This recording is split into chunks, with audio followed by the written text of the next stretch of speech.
आज दिनांक 26/7/2024 को हमारे YouTube कविंद्र लीगल एडवाइस में आप सभी लोगों का स्वागत है।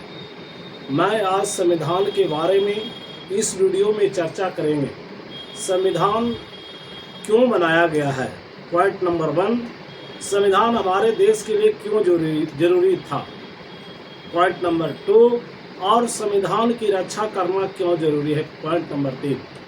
तो आज हम सबसे पहले इस संविधान को बनाने वाले, संविधान को रचना करने वाले बाबा भीमराव अंबेडकर को हाथ जोड़कर प्रणाम करता हूं और आगे बताना चाहता हूं कि किसी भी शरीर को जीवित रखने के लिए जितना जरूरी ऑक्सीजन की होती है, उतना ही जरूरी किसी देश को चलाने के लिए संविधान की आवश्यकता होती है।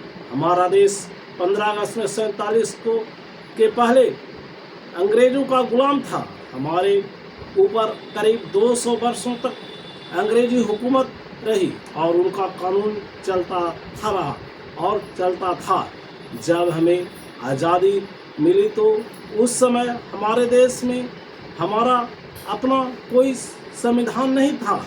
हमारे देश के चलाने के लिए कोई कानून किताब नहीं थी।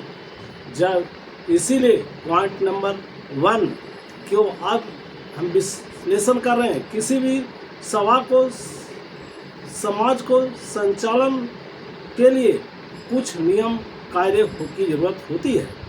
संविधान किसी भी देश की शासन प्रणाली और राज को चलाने के लिए बनाया गया एक दस्तावेज होता है। इसीलिए हमारे देश के प्रबुद्ध नागरिक लोग, प्रबुद्ध विद्वान लोग ने सब मिलकर एक संविधान का निर्माण किए, जिसको 26 जनवरी 1950 को हमारे देश में लागू कर दिया गया। हमारे संविधान को बनाने में 2 वर्ष 11 महीने 18 दिन का समय लगा था। इस संविधान के बनाने के लिए एक समिति गठन किया और इस समिति, प्रारूप समिति के अध्यक्ष हमारे डॉक्टर भीमराव अंबेडकर थे और अस्थायी अध्यक्ष सच्चिदानंद सिंह थे और अस्थायी अध्यक्ष हमारे डॉक्टर राजेंद्र प्रसाद थे। तो और इस संविधान को 1949 में 26 नवंबर के दिन भारत के संविधान को अपनाया गया था।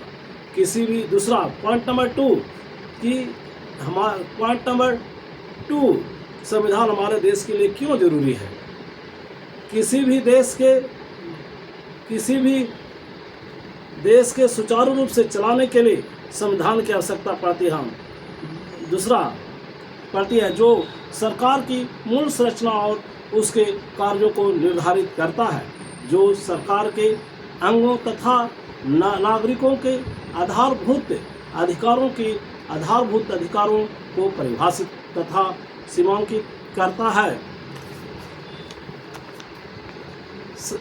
पॉइंट नंबर 3, संविधान की रक्षा करना भारत देश के प्रत्येक नागरिक का प्रथम कर्तव्य है कि वह अपने संविधान की रक्षा करे, क्योंकि हमारा संविधान यह जवाबदेही सुनिश्चित करता है कि सत्ता के दुरुपयोग को रोकता है और कानून के शासन को कायम रखता है। संविधान नागरिकों की स्वतंत्रता की रक्षा करता है, व्यवस्था बनाए रखता है और स्थिरता और लोकतंत्र को बढ़ावा देते हुए एक सुसंगत राष्ट्रीय पहचान के रूप में कार्य करता है। इसीलिए आज मैं सभी को हाथ जोड़कर प्रणाम करता हूं कि आज के वीडियो में इतना ही। अब चलते हैं। प्रणाम, आदाब और वाहेगुरु, नमस्कार।